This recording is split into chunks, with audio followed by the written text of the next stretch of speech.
Right, we are live now. 3, 2, 1. And Richy, how are you? And we've got Yes, how are you doing? a new lad on board tonight. Eddie Bamber, how are you doing? Very good, thank you very much, and thanks for the invite to come on your show. No, you're welcome. Go and check Eddie Bamber's channel out. It's very good. So do you want to tell us a little bit about yourself, Eddie? What your channel's about and what you're doing? Yeah, I've been a Sunderland fan for about 27 years now. I was born in South Shields, but then when I was 4 years old, my dad got a job down in the southwest, so family moved. Um, and then the following year, the last game of the season, Sunderland were away at Swindon Town. So my dad took me along, and it was the final game of the season. If Sunderland won and Middlesbrough lost to Oxford, Sunderland would have got promoted automatically. That didn't happen. Not Middlesbrough won about 5-0. Sunderland still won. There was a pitch invasion. Peter Reid came out and did a speech on the pitch, and then that led to the 4-4 game against Charlton at Wembley.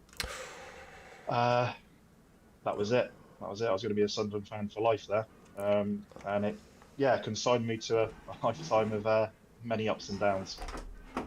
It's still heartbreaking to the day of that Charlton playoff final. I still haven't got over it. Yeah, I wasn't there, so it doesn't really bother me. But my dad will not even associate. Like, he just no, he won't. He doesn't want to talk about it. And then, of course, we played Charlton again a few years later, so I got a little bit of a taste of it there. But I've been told by everyone that the League One Charlton game was nothing compared to that. Oh, The old Wembley. it was just miles apart. But yeah, you check out his channel. You've got a good mixture of stuff down there. Do you travel around a bit? Did you go like to a few grounds and that? I've seen some of your Wembley videos and that. Yeah, I hardly really ever go to home games. Maybe do one or two a year, but I go to most away games. Are you just local in Sunderland then? No, I still live down south. Whereabouts? You don't have to obviously Um, your exact location, obviously for privacy, but just an area. yeah, Oxford way. Oxford way. I used to live down Woking. If you've heard of that place Yeah. in Surrey. So right, and so got somebody on the channel already. Kingfisher says, hi guys, please like and subscribe. Anybody who's just tuning in, Davey has got man flu with his wife, so you'll have to meet Big Davey someday, Eddie. I don't know if you've ever seen him on our channel. He's a character, isn't he, Rich? Oh yeah. Oh, yeah. Have you heard him, have you? Yeah. But anyway, we're gonna obviously there's not much football to talk about Sunderland, but we will talk about the season so far. So Eddie, we'll start with you. What do you think of the season so far? Are you quite content? What's happening? My opinion on it changes every day. To begin with, absolutely blown away. I did not think we would be anywhere near where we are. If someone had offered me fourth going into April at the start of the season, I would have, took their hand off. Mm-hmm. But the results the last few weeks, I kind of always thought that we would tail off at some point. Didn't think we could ever maintain the momentum that we had to begin with. And I thought that we might get found out a little bit. And, a young team, there's always that risk that the naivety might come into it. But to begin with, it looked like everyone was on board, everyone was playing their part, the team was doing really well. But I'd say I hate to say it, but since Dodsey went, to a man, every player has declined for some reason. Decision making, they look lethargic. And I don't know why. I really don't know why. I do wonder if maybe it might not necessarily be Dodds is the man that was getting it out of them, but perhaps just that change in the backroom staff has caused some upset. I don't know, but the last few weeks have just not been good enough at all. I know we're in a little bit of a funny position at the moment because near enough everyone else in the league has something to fight for, whereas we're kind of in this little void on our own where we're probably not going to catch the top two, but we're also not going to drop out of the playoffs unless something absolutely disastrous happens. Uh-huh. And we're sort of coasting towards the end of the season, but then we're not showing anything to show that once we get to the playoffs, we then just switch back on and do our best. It looks like we're just waiting to inevitably get knocked out in the semis, especially if it's going to be Coventry. It doesn't fill you much with confidence. Richie, what do you think? Are you happy with so far? Do you agree pretty much what Eddie's been saying?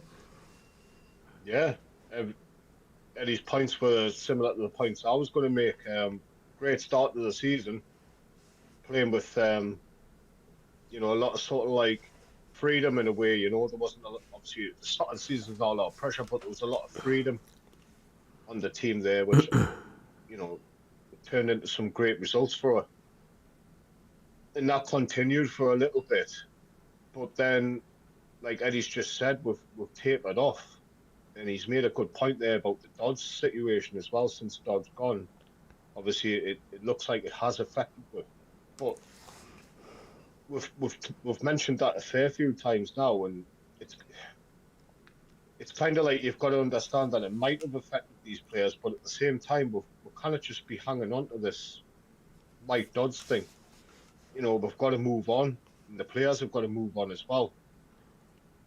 But what's concerning is obviously at the moment, like Eddie's just said as well, like we are stuck in this sort of like position where we haven't really got much to fight for, really, and I think that's coming across.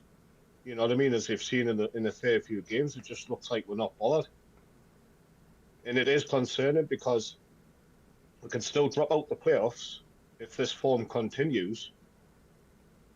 But at the same time, if we do get into the playoffs, we've got to go into the playoffs on great form, like. Davey's mentioned a fair few weeks now.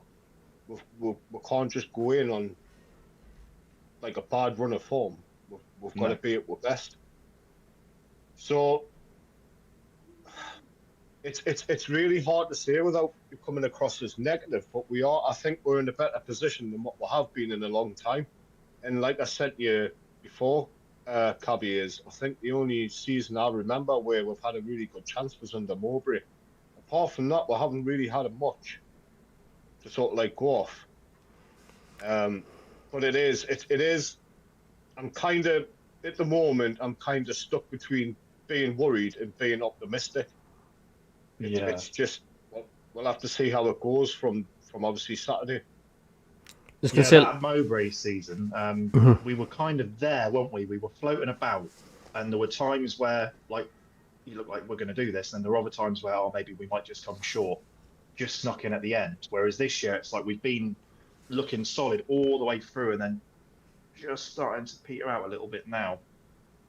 And there's 10 games left, so you never know, they might be able to pick it back up. But if we're in a position where we're probably going to be in the playoffs, do you kind of coast along and just try and get your players back and retain the fitness?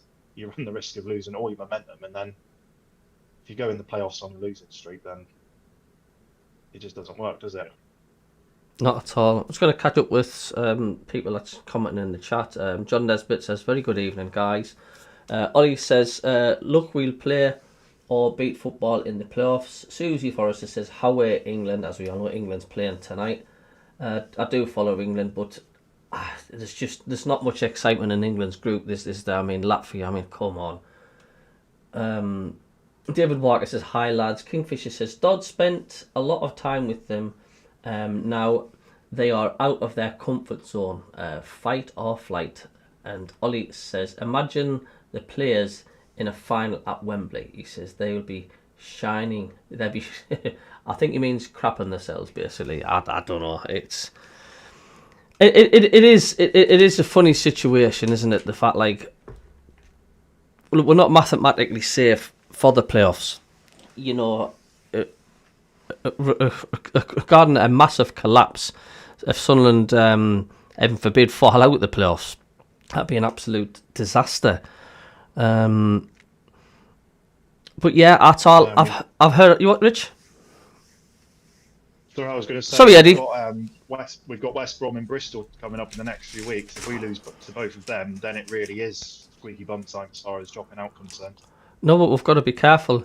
And as I've said in previous shows, the fact every time there's a story when Sunderland play an opposition, like if it's an opposition manager coming back, or they've got two players that plays against us, We're always on the losing side of it, aren't we? It's like Alex Neil's coming back. Our next home game, I believe it or not, am I correct in saying it's Millwall? And we're always on the receiving end of it. Alex Neil seems to get the better of us. Didn't he beat us twice when he was manager of Stoke that season? He beat us down there, and he beat us 5-0 at the Stadium of Light. And Tony Mowbray, it's the same thing because it's an ex-Sunderland manager. Sunderland just always seem to come worse off because of it, and I can't put my head around it. I know it's probably just coincidence, but it always seems to bite us in the backside. You know what I mean? Can you remember who the manager was for the 5-0? Was that? That was Alex for Sunderland. Yeah. Yeah, that's a good question. Was it Bale, Michael Bale, the manager for Sunderland there when we lost against Stoke 5-0? He was definitely the manager when we lost to Birmingham under Mowbray, because that was Mowbray's last game. People in the chat. It was. I was at that match as well because I took my son for his birthday. I can't remember. Was it? I don't know whether actually we even had a manager. I don't even know if Dodds was maybe in caretaker charge. Because all the fans were kept singing "F off Alex Neil, F off Alex Neil." 5-1 it was the result, David. So if anybody in the chat knows who was our coach, our head manager, and Alex Neil certainly had the last laugh. I think the Sunderland fans were harsh on Alex Neil because the fact I haven't forgotten what he did for the club. He gave the Sunderland fans one of the best days they've ever had. But I don't know. It's just a weird one. But yeah, it's a funny predicament to be in. I mean, can you really say they've got now to play for, because they've still got a job to do in securing the playoffs? So they need to be careful. It was Mowbray. Tony Mowbray was our manager. Yeah, I just googled that. Have you just googled it? Whipping boy, says John Nesbitt. Yeah. Oh yeah, Ollie's just says it was Mowbray.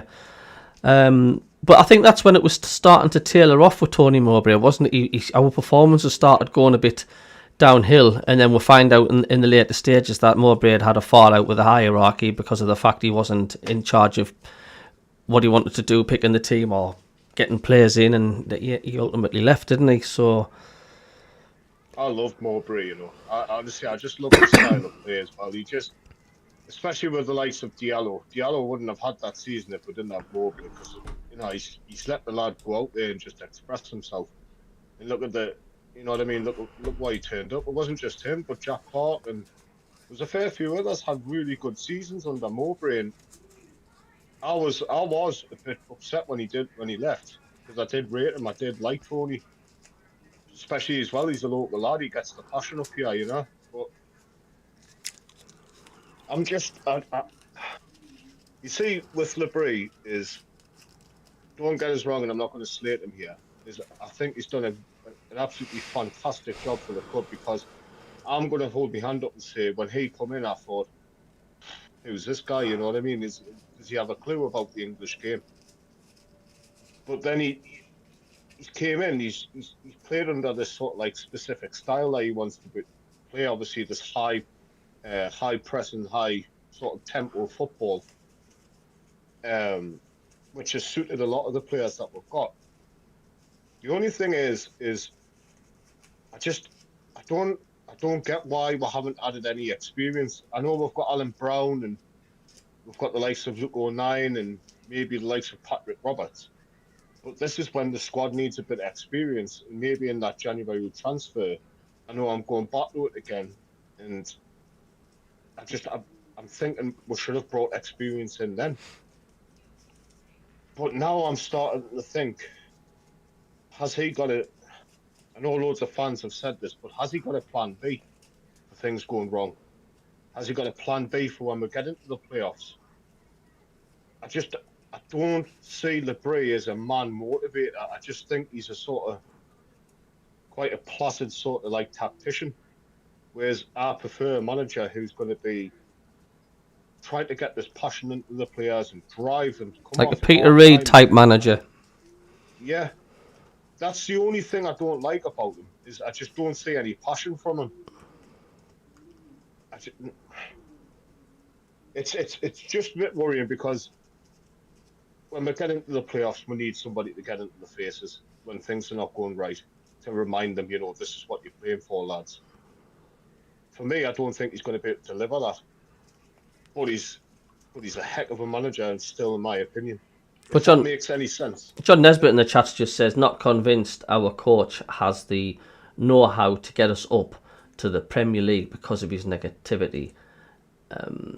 D. Hall says, Cabbie, your mic is twice as loud as the other two lads. Right, just 2 seconds. We will soon sort this out right now. Thanks for letting us know. I'll just do a little magic click. Up the volume there and up the volume there. So just let me know how that goes, folks, and I'll turn mine down a bit. But it's important folks tell us what is going on there. So thanks for that. Right, now we're back on it. But yeah, it's a risky thing to play what Sunderland are doing, isn't it? Really, I mean, have nothing to play for, sort of thing, or fans have said they're saving themselves until the playoffs itself. I mean, do you really think, Eddie? Do you think Sunderland will be going to be saving themselves? They're saving the energy for the playoffs when they're not even in the playoffs as of yet?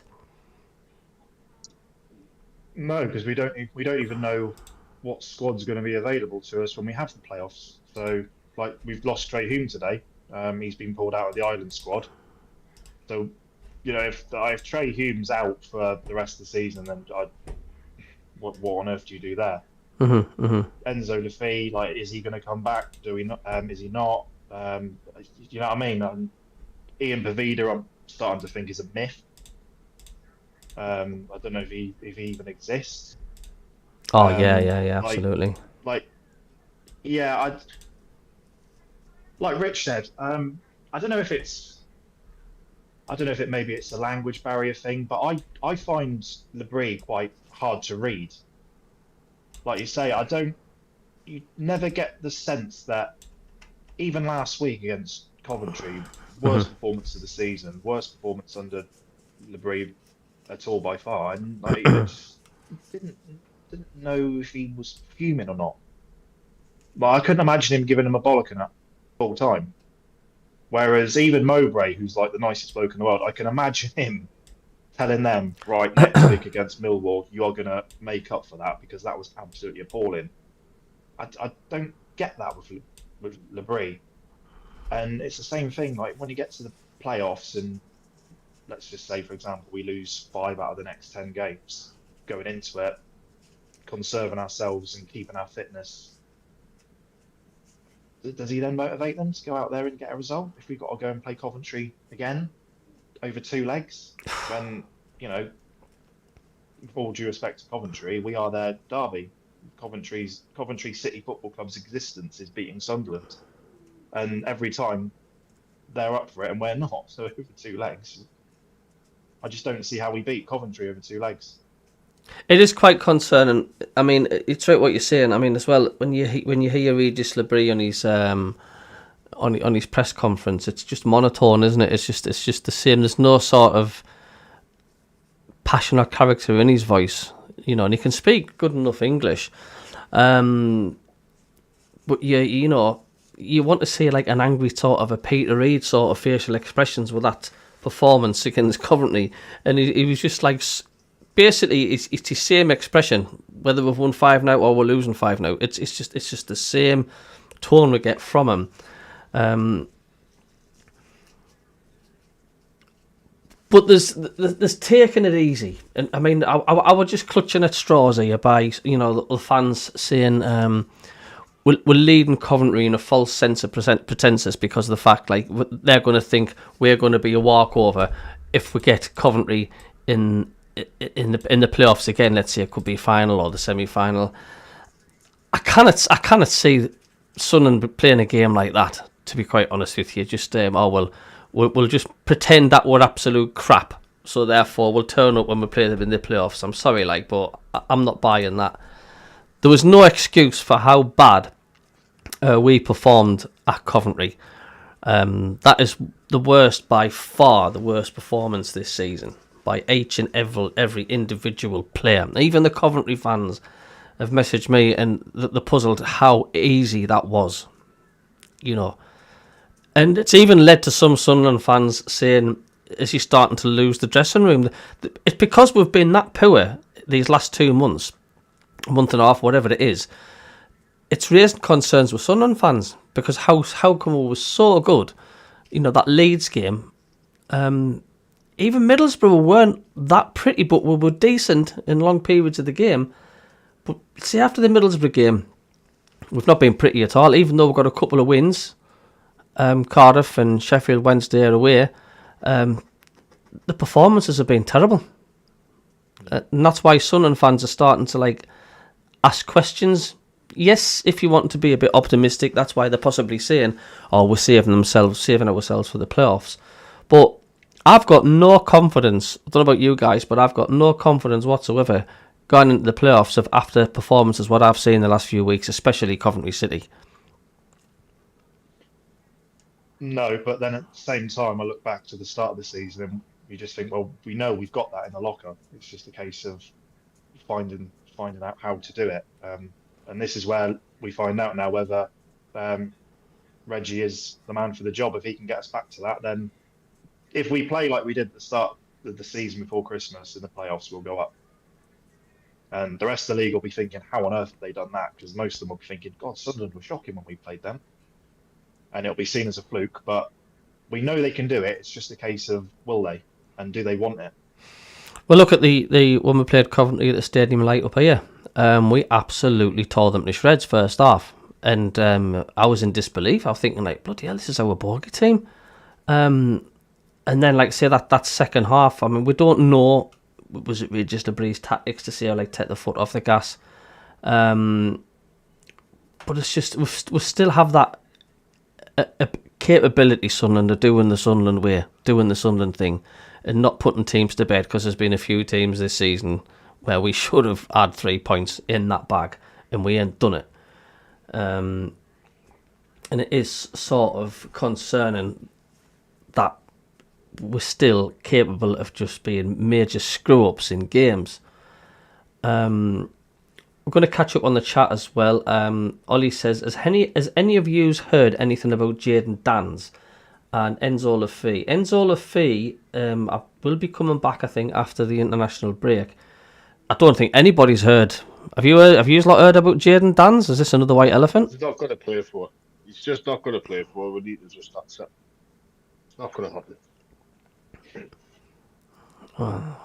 That's embarrassment though from Sunderland, isn't it? But it's not like. No, that is bad. That is bad. Ollie says Hume has suffered an hip injury. David Walker says we are 12 points ahead of 7th with 8 games to play. He says we would have to lose all our games basically. Well, Sunderland are capable of doing something like that. I know it's extreme, but we are the masterclasses of collapsing, Sunderland. But as you said, Eddie, the talent we've got in that squad, then surely not.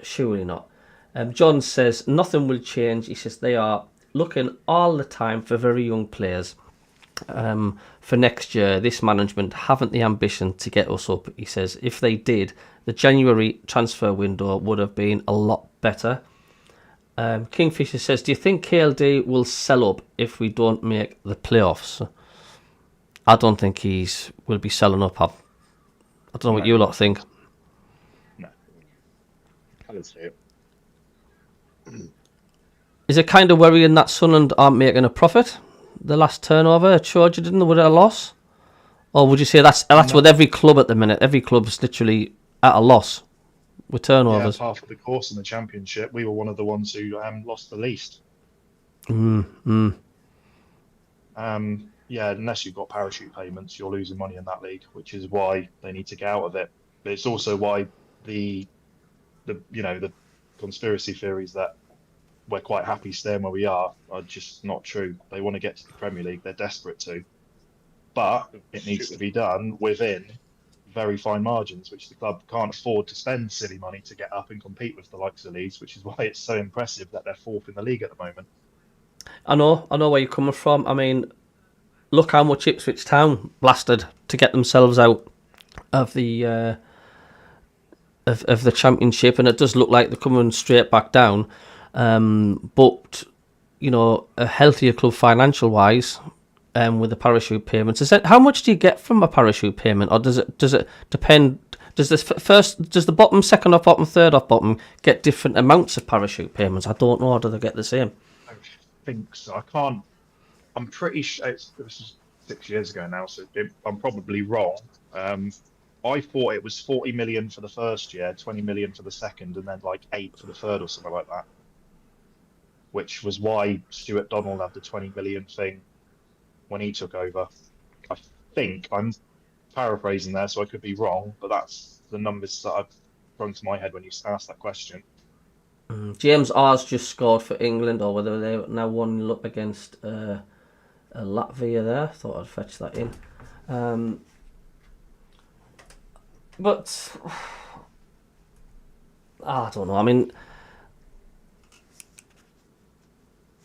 how would you, if we did, let's just say we do go up, what would you rather? Would you rather they were careful with the money, didn't absolutely funk it all, and went back down, but then had that £100 million in the bank to level everything up in the Championship again and then have another go? Or would you rather they just spent it all and basically try and do what Nottingham Forest did a few years ago? it's a risky one, isn't it? I mean, you can spend an absolute fortune, but get the wrong players in, or you can spend buttons and get little gems, and get a proper unit. I think there's a lot goes on for that. I think the hierarchy has to do things right. It's got to be managed well on and off the pitch. When you bring in players in, I think you've got to make sure that, you know, they're going to bed in and the knit together. Because it's no good just having individual players. You know, you've all got to be working as a unit. It's such a tricky one, isn't it? Yes, it's all about money. That's how you progress, isn't it? That's what everybody says. Especially, well, it's getting that way slowly in the other divisions, like even the League One and League Two. It's all about money. But do we go hell for leather? Well, like I say, I don't think you'll ever see KLD go hell for leather. I've yet to see it. I was surprised when he bought in Enzo Lefebvre. I was how quick they got him. And he's on something like, is he on 67,000 a week or something? I don't know. It's a tricky one.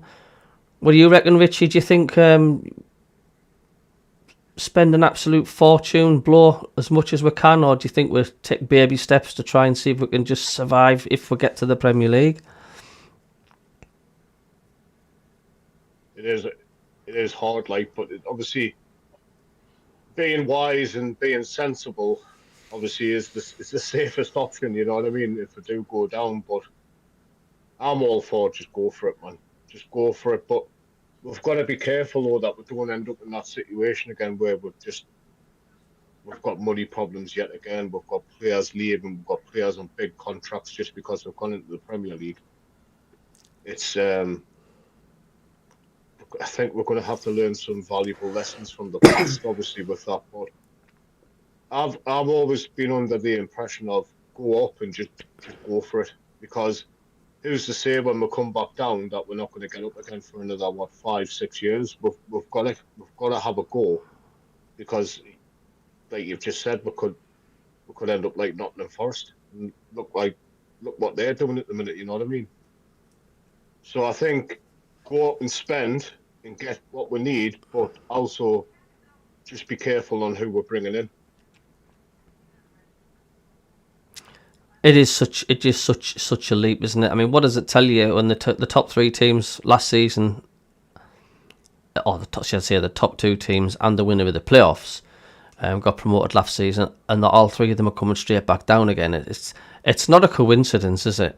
Do you know what I mean? It just shows you how far that to bridge the gap to get you over to safety, because there's now getting a considerable gap between Wolves, who are fourth, in Ipswich. I thought it was maybe going to be a bit of a battle between. There might still be, but is it Wolves? Have they got like a 7-point gap or something for Ipswich Town now? Even that's opening up, and it's just how easy the teams like Leicester and Southampton are getting pulverised week in and week out, and yet you see them in the Championship and they just blow the Championship to smithereens. You know, and it's like, I was going to say, Cabbie, look what's happened to Jack Clark. He was probably not just because he was at Sunderland, but he's probably easiest one of the best wingers in the league in the Championship, and he was turning players inside out week in and week out for. So he's gone up into Ipswich, and he doesn't even get his game now. And when he does get his game, he struggles. You can see he just can't keep up with the pace of it, and he can't keep up with the quality. So I think the squad we've got, it's not good enough. There's maybe one or two players that maybe have a chance, but we're going to have to get pretty much a new squad. It's just a massive step for a lot of teams, isn't it? The warning sign was there, wasn't it, when we seen Jack Clark perform against Newcastle in the FA Cup? He was just blown away, wasn't he? And it was sort of opened our eyes a bit there, as if to say, like, why, you know, and that's not Jack Clark's fault. It's just some players have reached the prime and they're only Championship quality.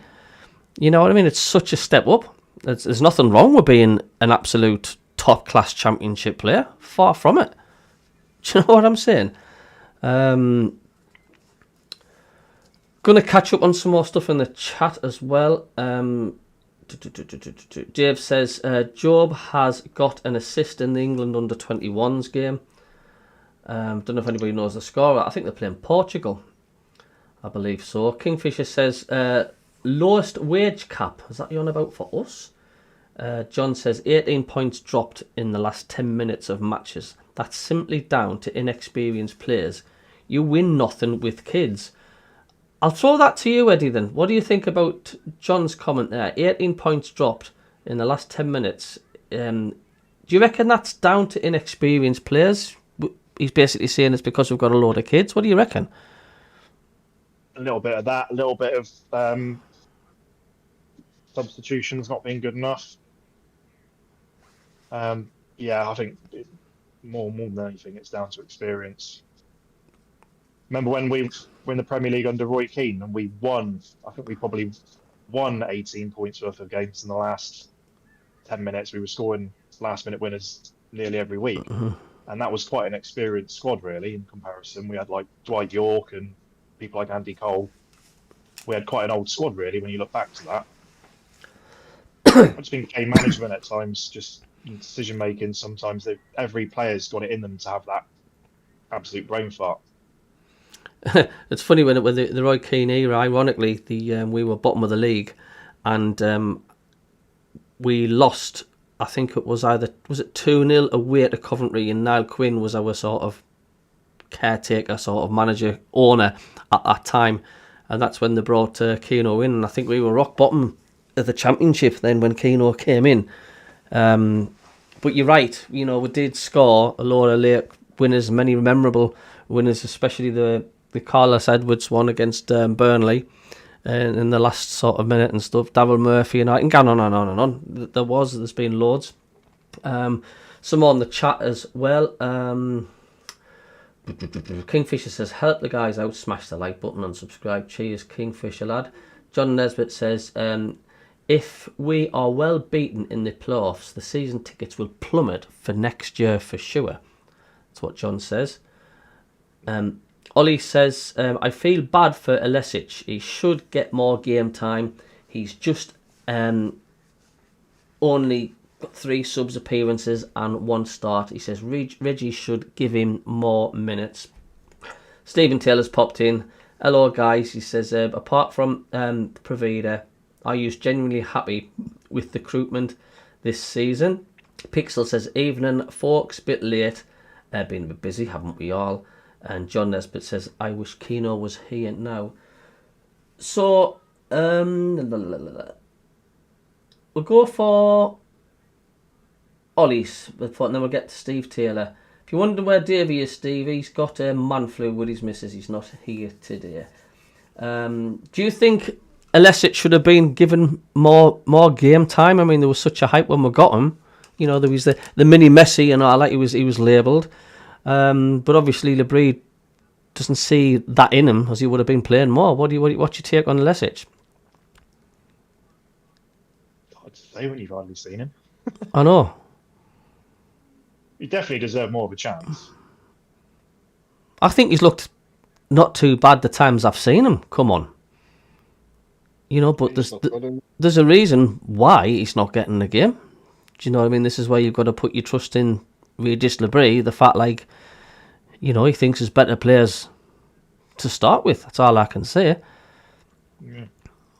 You know, and yeah, we don't know what he's like in training. I haven't a clue. But there's been a few, hasn't there? We've got like I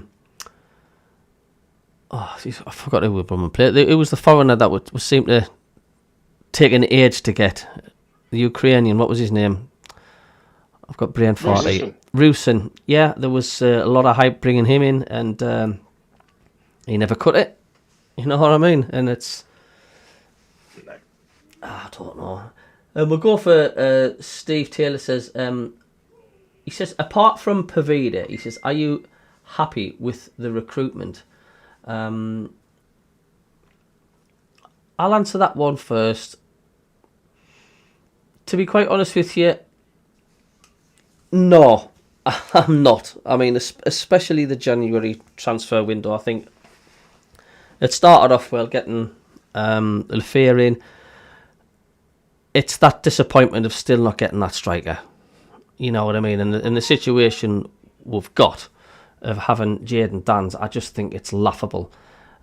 In theory, we've signed, was it Samed injured, Abd Ali injured? I know Pavida wasn't injured when we got him, but he might as well be because he's sick not seagull, isn't he? And Jayden Danns. So that's four players we've signed injured. That's just not good enough. Eddie, what do you reckon? Do you think it's been a shambles of a transfer window in January and in the summer? Yeah, I don't understand the Dan's transfer at all. Some dodgy dealings going on there. Sarmed's, I don't read Sarmed, to be honest. Pavida, I don't think anyone could have possibly predicted he would have been as much of a signal as he has been.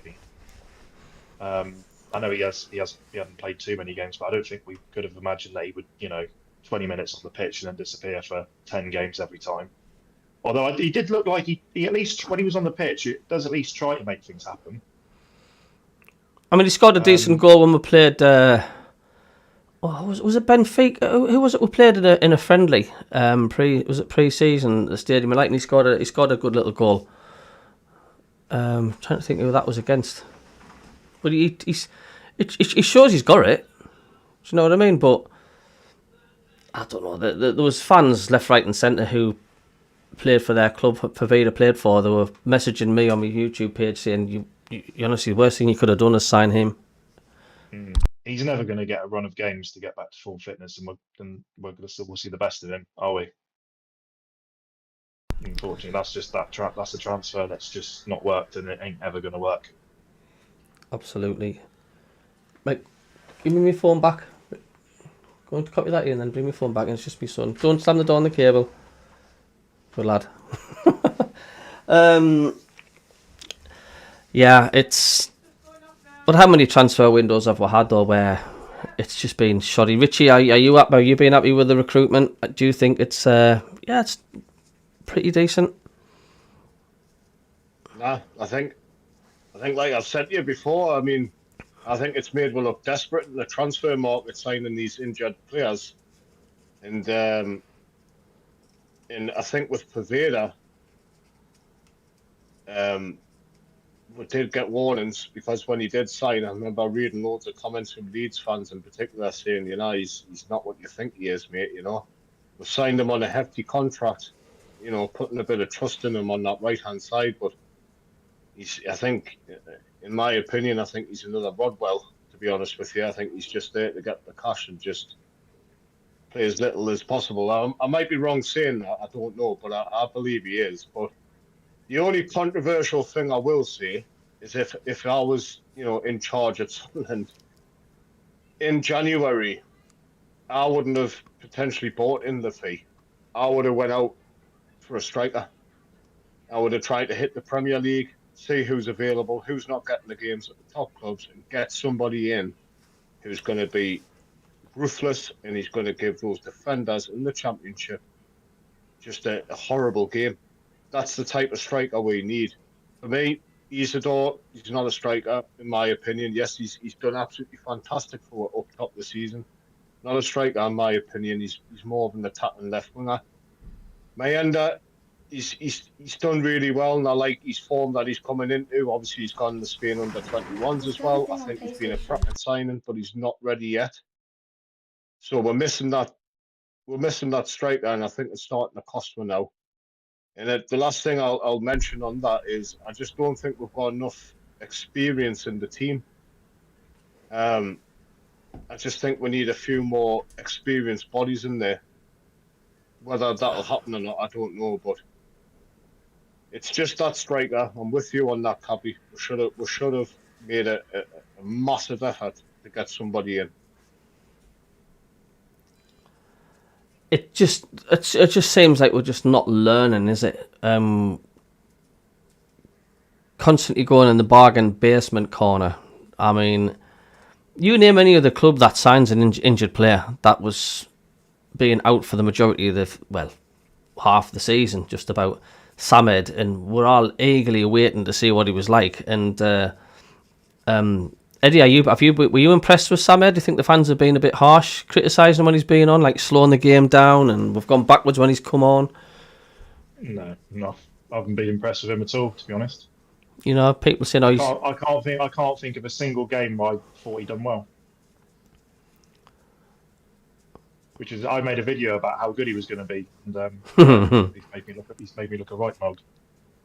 I remember when I was doing my watch-along commentary for the Leeds United game, and was it when we were 1-0 up, and then he makes the subs, doesn't he? Regis Labrie, and he brings Isidore off, and then you see Samed coming on, and I sarcastically went, "That's it, we've lost now." And within 2 minutes of Samed being on the pitch, 1-1.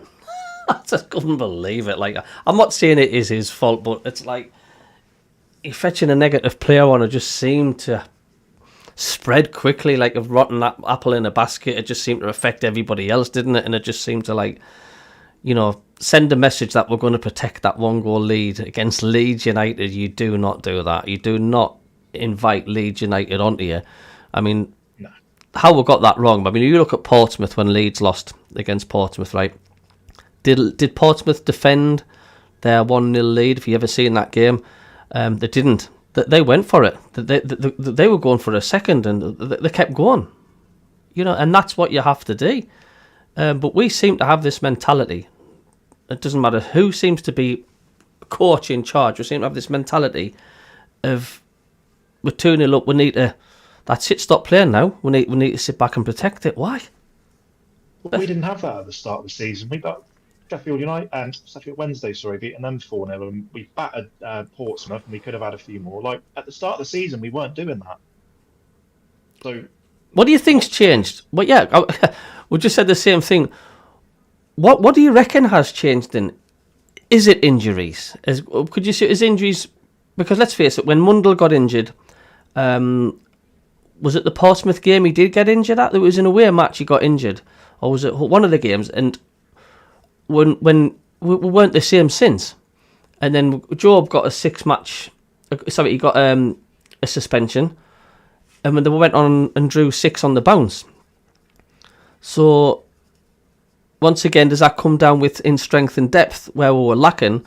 Because the minute Mundell was injured, we lost that killing edge.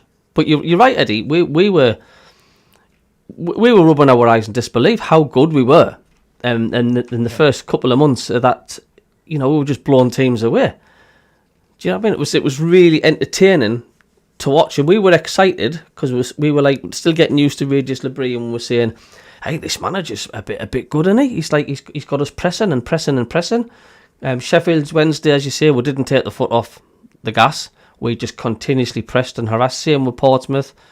And we were really, really looking forward to this season. And then, just thinking, it's got to be injuries, hasn't it? It's got to be, because once again, lack of strength of depth knackered us. Well, if that's the case and players are getting injured, why is he not rotating the squad more? You know what I mean? Surely the physios and the doctors, whoever looks after the players, must be saying to them, look, this lad needs a rest here, or he needs at least, come on, play 20 minutes at maximum. It just baffles us. I mean, going back to the electric point, this electric, when he come in, he was supposed to be this Serbian wonder kid, like I was saying on the last show. He's never played in the under 21s. He's never played any first team gaming. So where's he getting his sort of like match conditioning from? Where's he getting his sort of like, to show what he's all about? We haven't even seen it in the reserves. There's other times as well where he's just never rotated the front three. And then obviously Mundo's got injured, then we've got obviously unlucky with Watson. But we've never had any players to come and sort of like replace those, and I think that's what it is. I think it's just injuries and fatigue and just a bit of mismanagement is maybe costly. And that's why possibly when players, let's say for example, Patrick Roberts, he went through a bit of a patch, didn't he, where he was just doing absolutely nothing. And the fans were saying like, oh, we need to just not start him next game. But who are you going to replace him with? Maybe that's why he was getting the start, because who are you going to replace Patrick Roberts with?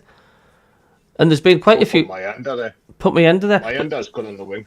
Oh, we are. But there's been He's good on the wing, Mayenda. There's been quite a few times when we've been worse when they've brought Patrick Roberts off, or he's gone off injured. Because he's the only one at the minute on the right-hand side who has that threat of taking people on and getting some crosses in and stuff. Who forgot you say Mayenda and that? But even Mayenda, he's not an out-and-out striker, is he? He is a winger. I'm sure he is a winger Mayenda as well. I'm sure he can play both roles. But do you agree, Eddie, about... You what, Rich? No, about what? Do you agree, Eddie, about Richie's comment before about Isidore not being a striker? Do you think he's scoring goals, isn't he? That's what strikers do. He's not scoring the bread and butter ones, though. He's not scoring the bread and butter ones, what strikers do. Yeah, the half chance, like he'll score a half chance, but then just, one-on-one with the keeper, you never know whether he's going to bottle it or not. He doesn't do it consistently enough. He seemed to be living off a bit of a high when he came here. He became quite popular with the fans, and I think he was riding a wave of positivity. He had the hype behind him, and he was confident. I think now that's petered out a little bit. We're seeing the real Isidore, which he just not quite good enough. He's not. Would you be confident with him up front in the Premier League? Absolutely not. No.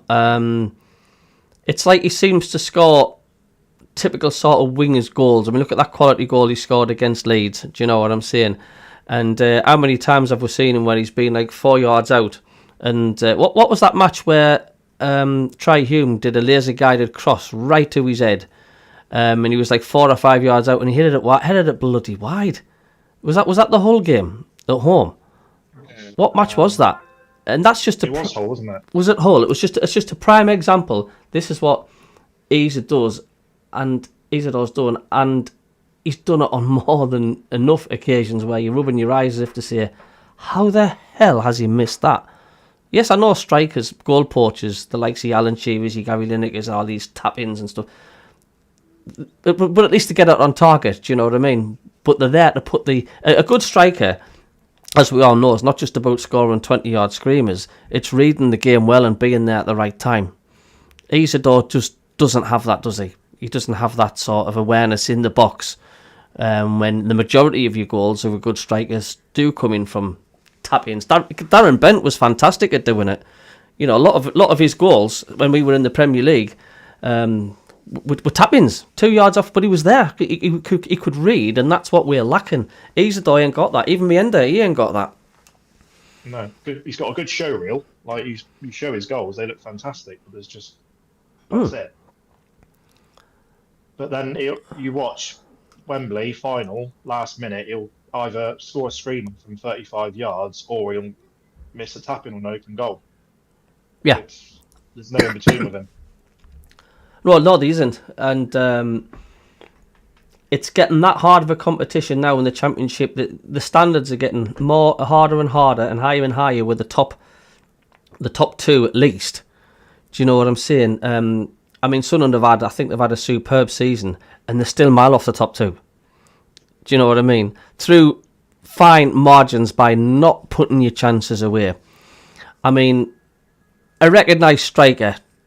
Would he have missed them 2 penalties against Burnley? I know it's ifs and buts, but how? No, never in a million years. Do you know what I mean? It's not going to happen, is it? And this is the difference of trying to catch up with the top two and stuff, and that's why you've got to get it right. And you're not going to be keeping up with the pace all season with top two teams in the Championship. We're not having a recognised striker because you're not. I mean, the pattern, and I keep saying this, Rich, don't I? The pattern to keep up with the top two, right? There seems to be, you look at like the Leeds, well, even Burnley, should I say, because Burnley have closed the gap with Leeds, haven't they? Right all through the season, they've always managed at some point to put about 5 wins on the bounce, something like that. Then they'll maybe lose one, and then they'll draw one, and then they'll go and get another 4 wins on the bounce, or even another 5 wins on the bounce. That's been the pattern for Sheffield United, Leeds and Burnley for most of the season. Sunderland have just been a mile off that. You know what I mean? How many times can you say Sunderland they've put 4 or 5 wins on the bounce? Maybe it's a couple of times. At the beginning of the season, they got 4 wins on the trot, didn't they? But there's been far too many times where we've maybe got 2 wins on the bounce, and then we've maybe drawn 3, lost 1, and then we'll win another game, but then we've drawn another 2. Or we'll win another game, we'll lose 1, draw another 2, draw another 3. You're never, ever in a month of Sundays going to compete with the top 2 on that performance. And it's a bloody hard thing to do. But you've got to consistently keep getting 4 or 5 wins on the bounce. Look at the record of Sheffield United, Burnley and stuff. It's just, you see blocks of green indicating wins from them top 3. Sunderland have already done that. And that's the only way you're going to catch... Just looking now... Sorry to... No, fire away, Eddie, fire away. We won the first 4. Yeah. And then after that, we lost one, drew. Then we won 3 in a row. Then we drew 5 in a row. And then after that, we've not gone more than 2 wins in a row. We've done 2 wins in a row 3 times since, and that's it. And there's your answer. And you compare that to Leeds, Sheffield United, you can see a difference, can't you? And Burnley, even. You can see it. And not saying we've had a bad season, I'm not slating them. It's just the fact that's the quality for the top 2. You've got that's what you've got to be for the top 2 now. I mean, years ago, you probably weren't. But the Championship, the gap is grown. Not just the Premier League, but the Championship, the gap is grown every season. I don't know if you agree or not, but the top 3 is growing further and further apart from the rest of the Championship every year. It's just getting further and further apart. I think next year will be interesting to see how that bottom 3 coming down, see how they do, because Southampton and Leicester in particular have been 2 of the worst in the Premier League for a long time. Like Derby and us at 2005 level bad. If they come back up and piss the league again, then we know that it's going to end up being a conveyor belt between them, Leeds, Sheffield United, Burnley, and maybe one other every other year. What's the record lowest number of points in the Premier League at the minute? 11, Derby, and Southampton are currently on 9, is that right? Tell you what, they could beat it, you know. They could well beat that. I'm just going to catch up on some more of the viewers in the chat, lads. If I can catch up where we were. D Hall, hello D. He says Tottenham reportedly submit a 38 million transfer bid for Sunderland star Chris Rigg during the international break. David Walker says vast majority of season tickets will renew as always do. Steve Taylor says my heart bleeds for Davey. I'm sure it does. Pixel Rich says I will be renewing again, but also facing a massive price hike too. John says, D Hall, I hope that's right. 40 million for Chris Rigg will get us some quality players. Ollie says, in the summer, I think we should Lewis Skelly. Play Lewis Skelly, I think we're after. We should be looking at, says Ollie. I don't know if he spelt something wrong there. Pixel Rich says, The Arsenal left back? I don't know. Lewis Skelly. Lewis Skelly? I was going to say, we'll never get him. Oh, yeah, Pixel Rich says, Eddie watched you a lot. I really must sub. Thank you very much. Spot on, Pixel, good lad. Kingfisher says, Sunderland has the best youth academy. He says they buy players as an investment, hoping that they pay off. John says, I reckon this coach will walk if a French team comes in for him. I am not that bothered if that happens. We'll just pause at that then. What do you reckon of that? Do you think Regis Labrie would walk, and would you miss him if he did at the end of the season? I don't think he'd walk. No. Would you miss him if he did? Aye. Yeah. Yeah. But this is another question as well. So, obviously, if it is true, we'll get... Let's just say, for instance, right? We get £40 million for Chris Rigg, and we'll get, say, 35 million for Joe. There's 75 million from two young players. With that 75 million, if we put that back into the club, especially into the transfer, we can get the players we need with that money. And it would be disappointing to let Chris Rigg and Joe go, because I love watching the pair of them, and I think they've got very, very bright futures. But how can we turn down £75 million for two players? I think it's going to be impossible to do that. Oh, without a shadow of a doubt. It's, as you all say, it's what we do with that money and how well we get players replaced. I mean, like I say, whoever's making these decisions, I'm still nowhere near impressed about the players that they're bringing in. A couple of gems, I will say, but the majority, it's been absolutely awful. Ollie says, I would go for Cannon and James McAtee. Are you on about Cannon that's gone for Sheffield United? Or is there another Cannon? Because I think we've tried umpteen times for Cannon. If it's that Cannon, he's not been bothered, has he?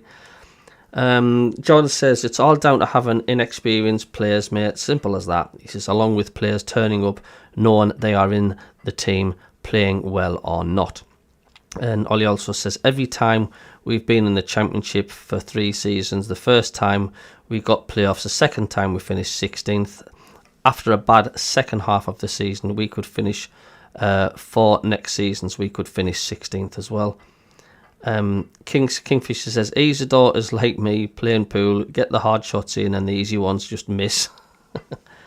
Ollie says, every single tap in, he's been offside as well. Well, that's all about being awareness as well and where you're at. Great show, Cabbie, says Eric. Thanks, Eric, mate.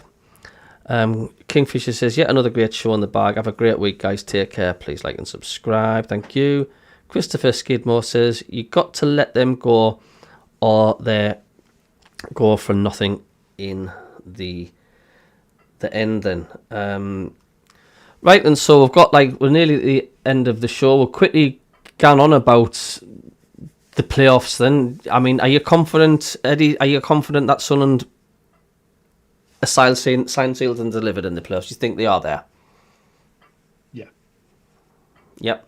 And are you confident in the playoffs?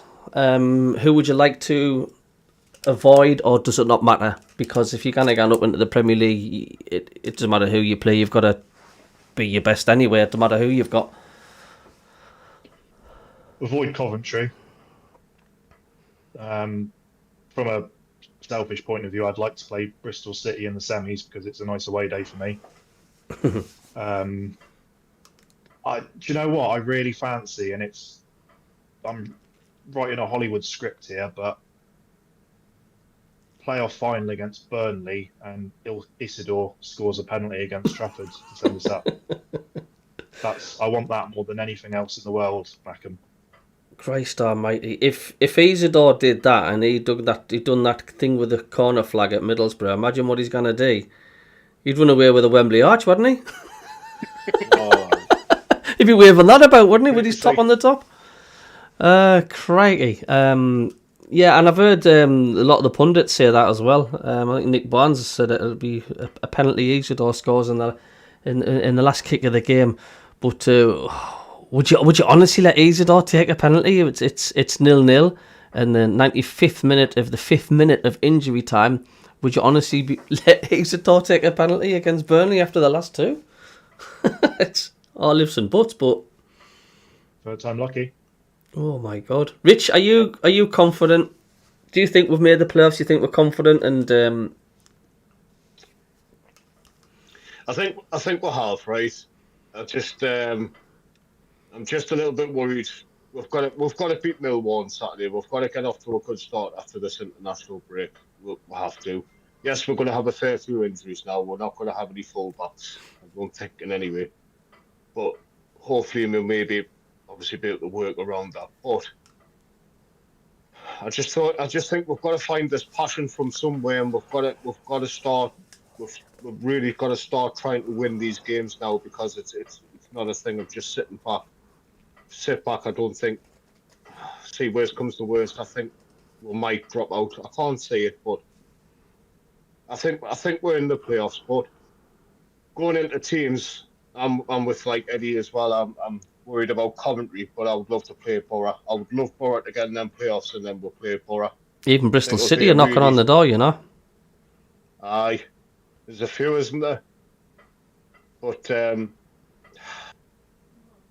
yeah, I'm trying to be optimistic here, but I think it's just, for me, it's just a wait and see what happens here. My ideal scenario would be playoff final Sunderland Leeds. Now that would be tasty, and I think Sunderland would have a huge advantage just because of the fact that Leeds are falling apart again. At the fact because the expectations are that high. They're a bit like Sunderland. They're awful in the playoffs. The track record isn't very, very good, even though we won against Wickham. But, you know, they lost against Doncaster when they were expected to go up. I think Leeds had 3/4 of the stadium full of the Leeds fans, and Doncaster beat them, I think, 1-0, and then the Southampton. So, and because they've been in such a pole position for the majority of the second half of the season, especially beating Sunderland and that, you know, they were so cocksure that they're home, they're over the line, they're safe and dry. Even I did when I seen them play Sheffield United and they destroyed them 3-1. I thought that Leeds had gone up, but you know, it's amazing when you're expected to do well and you don't, how much pressure starts to turn on your team. So yeah, imagine that Leeds Sunderland. Fine. That'd be a feisty affair, that wouldn't it? Aye, yeah. Great. So another great show, lads. Says John. Good evening. Ollie says, yeah. Cabbie, Eddie, and Richy. See you later. Another anyone but bloody Coventry. So Eddie, have you enjoyed yourself tonight? Yeah, it's been. Yeah, I've enjoyed this. It's been good. First time I've ever done a podcast live. Yeah, you're welcome on as much as you want, mate. If you're free, just give us a bell. Even if it's just 2 minutes notice, 10 minutes notice, we'll slot you in. So it's up to you how much you want to come on. If you've got a busy lifestyle, it's entirely up to you, mate. The doors are always open. You enjoyed it, Richy? Oh yeah, nice to meet you, Eddie. You'll have to come and meet Davey sometime. Yeah, thank you very much. Okay, well, really nice to meet you, buddy. Nice to meet you, Eddie. It's been enjoyable. Like I say, welcome anytime, mate. The door's open. It's up to you. The door's open, mate. Just give us a shout. So we'll from Davey, Richy, and myself, we'll say ta-ra for now.